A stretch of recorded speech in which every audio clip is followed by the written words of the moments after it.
ठीक आहे, मी एवढं बोलून थांबते. धन्यवाद.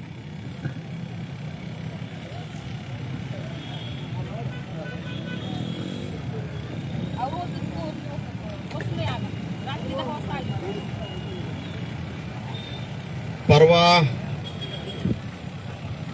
12 जून 2026 पासून माननीय आमदार रोहितदादा पवार पंढरपूर येथे त्यांनी उपोषण किंवा अन्नदात्यासाठी अन्नत्याग आंदोलन सुरू केलेलं आहे. आज त्यांच्या अन्नत्याग आंदोलनाचा तिसरा दिवस आहे. सकाळी नाश्ता केल्यावरती दुपारी वेळेवर जेवण नाही मिळालं तरी त्रास सुरू होतो. समजा आणखीन उशीर झाला संध्याकाळी तर मग शरीरातील साखर कमी होते, डोकं दुखायला सुरुवात होते, अशक्तपणा वाढतो. आज तिसरा दिवस आहे. ज्या माणसानं आयुष्यामध्ये कधीही उपवास केला नाही किंवा अशी कधीही घटना घडली नसेल त्यांच्या आयुष्यामध्ये की त्यांना कदाचित प्रचारादरम्यान एखाद्या कार्यक्रमादरम्यान जेवण्यासाठी उशीर झाला असेल, परंतु 3 दिवस अन्नत्याग त्यांनी त्यांच्या आयुष्यात कधी केला नसेल.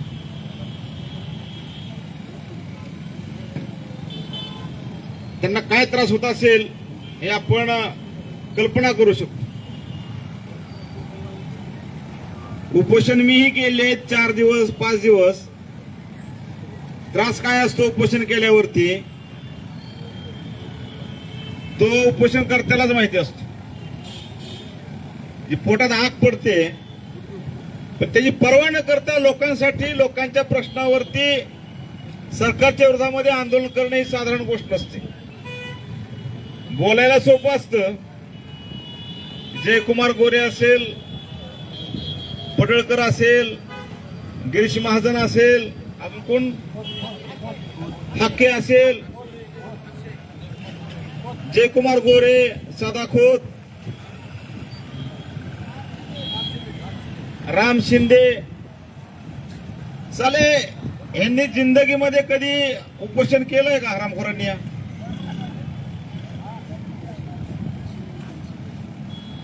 ते काय काय उद्योग करतात. माझ्या म्हणण्यानुसार किंवा मला जे समजतं फडणवीसांनी ठेवलेले गडी आहेत, ठेवलेले लोक आहेत. जयकुमार गोरेला, पडळकरला, सदाखोतला, रामचंद्र ठेवलेला आहे. म्हणजे ती शब्द तुम्हाला माहिती आहे ग्रामीण भाषेमध्ये ठेवलेला म्हणजे काय असतं. फडणवीसला जे बोलता येत नाही ते पडळकरच्या माध्यमातून बोलायचं, जयकुमार गोरेच्या माध्यमातून बोलायचं. अरे चला तू बोलला होता ना की आम्ही उतारा कोरा कोरा कोरा करू. 3 वेळा कोरा म्हणलं होतं. 7 वेळा कोरा करायला हिंमत लागते, एका बापाच्या अवलाद लागते. पवार साहेबांनी ते करून दाखवलं. 72,000 कोटी एका झटक्यामध्ये भारताच्या शेतकऱ्यांचे सरसकट माफ केले. मी असं म्हणणार नाही फडणवीसांना की तुम्ही गंगाधर पंतांचं नाही म्हणून, पण तुम्ही आम्हाला अपेक्षा आहे की शब्द पाळाल. आता काही पक्ष याच्यावर माझ्यावर कारवाई करू शकतो अशा बोलण्यावरती, परंतु उपोषण धरल्यावरती काय परिस्थिती होते, रोहिदादांची काय परिस्थिती झाली असेल हे आम्हाला समजतंय, जाणीव आहे आम्हाला. आता त्यांच्याकडे गृह कर्तव्य आहे. अजून एखादा खोटा माझ्यावर व्यक्तिगत करावर कोणावर करू नका. करायचं असेल तर गुन्हा दाखल. कारण आम्ही ठरवलंच आहे की आमच्यासाठी जेल काय, घर काय, सगळं आमच्यासाठी सारखंच आहे. आमचे कृषी मंत्री महाराष्ट्राचं कॅबिनेट मंत्रीपद आहे, त्यांची जबाबदारी आहे. मागच्या काही दिवसापूर्वी सिंचन मोहनला आंदोलन झालं. मी पहिल्यांदा बघितलं जगाच्या इतिहासामध्ये महाराष्ट्रामध्ये पहिल्यांदा 2 घटना घडल्या. गृहमंत्री शंभूराजे देसाई पूर्वी शिवसेनेत होते, शिवसेनेत आता जर असते खऱ्या तर काय झालं असतं, त्या एसपीचे काय केलं असतं, कपडे ठेवले असते का एसपीचे? त्या एसपीने आणि पोलिसांनी फरफटत गृहमंत्र्याला, आणि तो गृहमंत्री विधानसभेमध्ये म्हणतोय की माझ्यावर अन्याय झाला. नाही आता मला माहित नाही रूम मध्ये घालून मारलं वगैरे त्यांना, पण काय परिस्थिती आहे फडणवीसांनी केली आमच्या लोकांची, नेत्यांची. आमचे मंत्री तिथं सिंचन मोहनला आंदोलन करतायत, लोकांना शब्द देत आहेत की आम्ही पंचनामा करू, आम्ही पाणी देऊ. तेल इंदापूर आहे, गलनावडी तेल आहे, गलनावडी नंबर 2 खडकवासल्याचं. या वर्षी पाणी चाललं नाही. आमच्या कळस पासून किंवा षटपळ पासून गलनावडीपर्यंत सगळी पिकं जळून गेली. आम्ही मामांना मत दिली होती, तरी मामा म्हणले होते बरं का निमगाव सभेत विधानसभेच्यावर, पाणी मिळणार नाही बरं का तुम्हाला, पाणी मिळणार नाही. मला आठवतंय भाषण ते तुमच्याकडे सुद्धा युट्यूबला असेल, पाणी मिळणार नाही म्हणायचे मामा. आणि खरंच मामाने करून दाखवलं, पाणी आम्हाला आता मिळालंच नाही. मामाने करून दाखवलं, पाणी मिळालं नाही. पण ते गेले तिथं सिंचन मोहनला म्हणले आम्ही करू. दुसरे मंत्री होते की त्यांनी सरकारच्या विरोधामध्ये आंदोलन केलं पाण्यासाठी. कर्जमाफी दिवशी त्यांनी विचारलं मुख्यमंत्र्यांना, करू का घोषणा, करू का घोषणा, तुमच्या परवानगी करू का घोषणा? 10 दिवसात करू का? आयला कॅबिनेट मंत्री टाकाना करून घोषणा, पण विचारावं लागतं. आता मी काल मुलाखतीत सांगितलं की खरंच मामाला असं वाटत असेल का पाणी सोडायचं नाही किंवा कर्जमाफी करायचं नाही.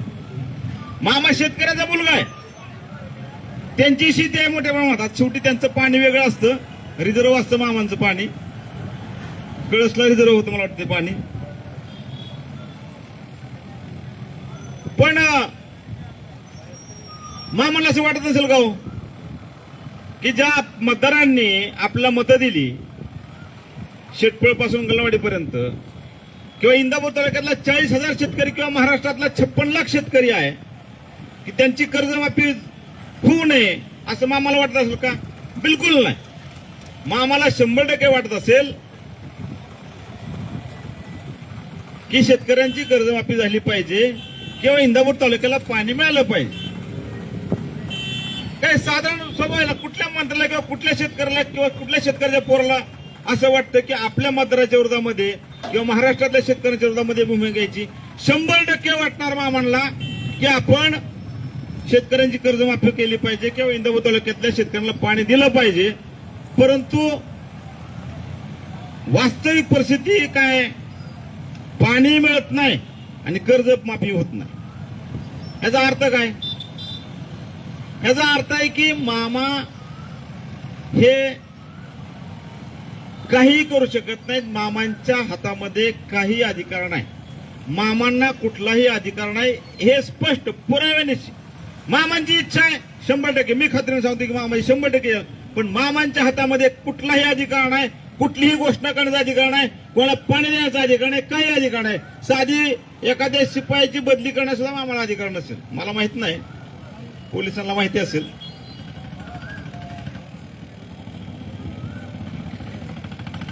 मग तुम्ही अधिकार नसलेले मंत्री आहात. आम्हाला दिसतं तुमच्या मागं लावाजमा, पुढे पोलिसाची गाडी, मागं पोलिसाची गाडी, 10-50 गाडीचा तापा. लोकांना वाटतं मंत्री आले, मंत्री आले, मंत्री आले, खुश लोक बी आमची. मामा आले, मंत्री आले, लोकांना भारी वाटतं. मामा काही देऊ शकत नाही. जर या 2 दिवसामध्ये कर्जमाफी झाली नाही, आज सोमवार आहे, उद्या मंगळवार, परवा बुधवार, आज रविवार आहे, उद्या सोमवार मंगळवार,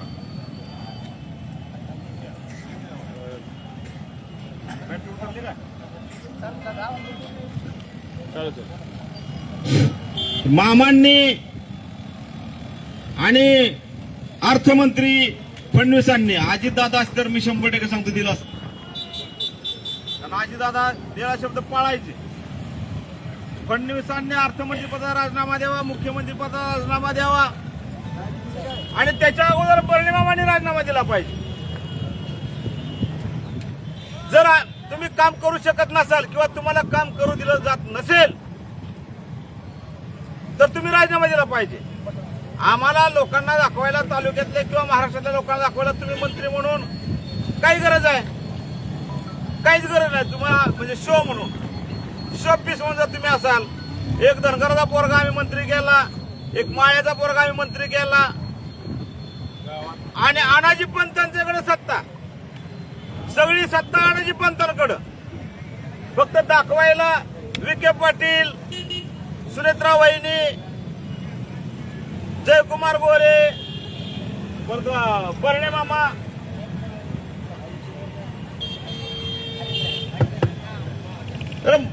सगळी सत्ता आणायची पंतांच्याकडं. नावं आपली फक्त आपल्या लोकांची समोर करायची, आमच्यात भांडणं लावायची, आमच्यातले लोक पुढे करायचे. एजंट, पडळ सारखा दलाल, जयकुमार सारखा दलाल, सदाभाऊ सारखा दलाल, हे अशा लोकांना पुढे करायचं आणि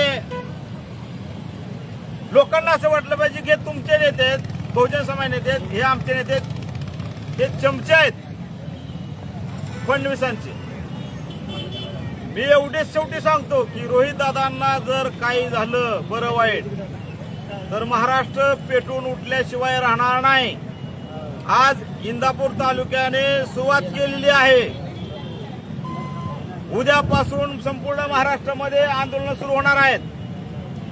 मी सरकारला या प्रसंगी इशारा देतो की लवकरात लवकर तुम्ही कर्जमाफी करा, नाहीतर उद्यापासून महाराष्ट्रावर मध्ये लोक रस्त्यावर असणार आहेत. ठिणगी पिटली, ठेणगी आहे. आज जानकर साहेब येत आहेत, काँग्रेसचे प्रदेशाध्यक्ष हर्षवर्धन सपकाळ तिथे येऊन सत्ता उपोषण बसणार आहेत. आज जरांगे पाटील तिथं आंदोलनाला पाठिंबा देण्यासाठी येणार आहेत. राजू शेट्टी असतील, काल अजित नवले होते शेतकरी संघटनेचे नेते, रविराज साबळे असतील, अनेक महाराष्ट्रातले नेते मंडळी, राऊत साहेब, संजय राऊत साहेब आज येणार आहेत. तर उद्यापासून महाराष्ट्रामध्ये लोक रस्त्यावर उतरणार राहणार नाहीत, मंत्र्यांना फिरू देणार नाहीत. मी असा विचार करतोय की आपल्या तालुक्यामध्ये आपण मंत्र्याला फिरू नाही दिलं पाहिजे. कृषी मंत्र्याला आपण 40,000 शेतकरी लाभार्थी आहेत, त्यातल्या बहुतांश शेतकऱ्यांनी तुम्हाला मत दिली असतील. मामा, तुम्हाला आता तालुक्यामध्ये बंदी. मी एवढंच बोलतो या ठिकाणी आणि थांबतो. मग पुढच्या आठवड्यापासून तुम्ही इथे येऊ शकत नाही. आता उद्या परवा तुम्ही आज असताल, उद्या परवा तुम्ही मुंबईला असताल. आता पुन्हा काय इकडे येऊ नका, तुमचं तोंड दाखवू नका. जर दाखवायचं असेल तर कर्जमाफी करूनच दाखवा, नाहीतर इंदापूर तालुक्याला शेतकरी तुम्हाला फिरू देणार नाही. आणि तुम्हाला वाटत असेल कोण येईल, आम्ही राहुल मकर असेल, शिवसैनिक असेल, काँग्रेसचे लोक असेल, आम्ही आता शिवसेनेला मला तर सवयच आहे आंदोलन करायची. तर काँग्रेसवाली सुरुवात केली, आंदोलनात पर्यायच नाही, तर विरोधी पक्षात आहे म्हणल्यावरती त्यांना करावं लागणार आहे. आम्ही पण आणलं असतो तुमच्या गाडी अडवायला. एवढंच तर या ठिकाणी बोलतो. आणि साहेब, लोड शेडिंगचा पण भरपूर त्रास जनतेला भोगायला. लोड शेडिंग म्हणजे प्रचंड त्रास आहे. लोड शेडिंग हे कुठल्याच 2 मिनिटं अजून बोलू का? कारण अजितदादा होते साहेब, अजितदादा होते तोपर्यंत लाईट जात नव्हती 24 तास. बारामतीमध्ये लोड शेडिंग चालू आहे आणि आता बघा लोड शेडिंग चालू आहे. हा? शेतकऱ्यांना काय 3 फेजची लाईन पहिली 8 तास होती, नंतर 7 तासावर आली, आता 4 तासावर आहे आणि आता 2 तासावर करायचं चाललंय. शेतकऱ्यांनी पंपांना कसं द्यायचं पाणी, याविषयी सरकारला काय सांगावं? तुम्हाला एक सांगतो की या देशातल्या शेतकऱ्यांच्या विरोधामध्ये सरकार आहे. कारण हे शेतकऱ्यांचं सरकार नाही, हे अनाजी पंतांचं सरकार आहे. यांना शेतकऱ्यांचा काय घेणं देणं नाही. यांना खुरपणे काय असते, कांदा कुठे येतो, पेरणे काय असते, उफाणणं काय असते, नांगरट पाळी काय असते, दारी काय धरायची असतात. फडणवीसांना काही घेणे नाही, ह्याचं काय म्हणणं. मग आम्हाला माहिती आहे त्यांना काय घेणे नाही. त्यांना शेतकऱ्याची दुःख, त्यांच्या वेदना, त्यांच्या अडचणी, त्यांचं कष्ट त्यांना काय माहित नाही. कारण त्यांनी कधी शेती बघितलीच नाही. बैल काय असतो, रुमणं काय असतं त्यांना काय माहिती नाही. त्यामुळं ज्यांना शेतकऱ्यांच्या बद्दल तळमळ वाटण्याचे काही कारण नाही. त्यामुळं ते असं करणार आहेत. त्यांना शेतकऱ्यांच्या जमिनी विकायच्या आहेत. जी काही रस्त्याची कामं चालू आहेत, पुलाची कामं चालू आहेत, ती उद्योगपती चालू आहेत. ती सगळ्यांना माहिती असलं पाहिजे. उद्योगपतीसाठी आपल्याला वाटतं की आपला विकास सुरू आहे, पण उद्योगपतीसाठी त्याचं काम झालं पाहिजे. रस्ते पूल झाले पाहिजेत. आम्ही त्याचा अभिनंदन करतो, आभार मानू त्यांचं.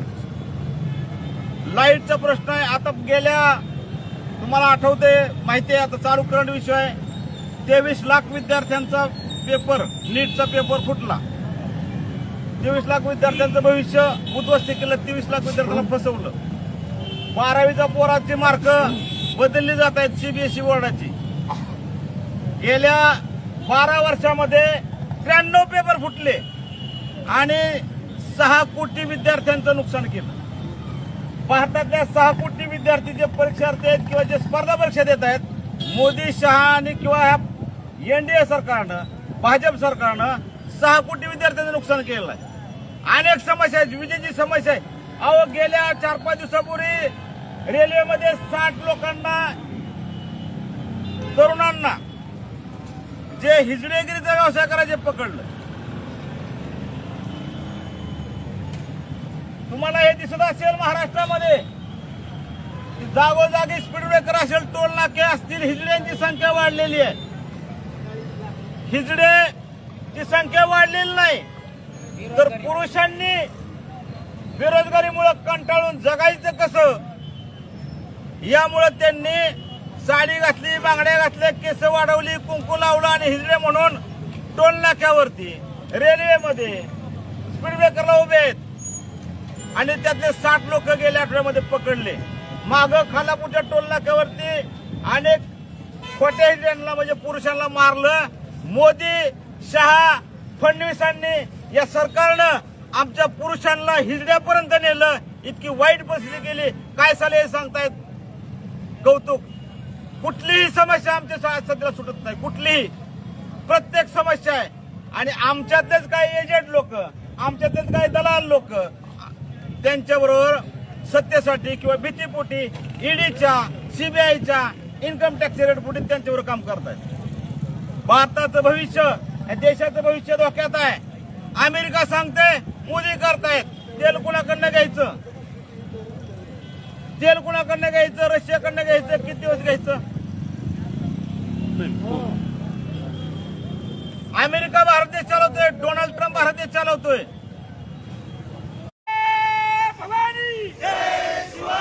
महाविकास आघाडीचा, महाविकास आघाडीचा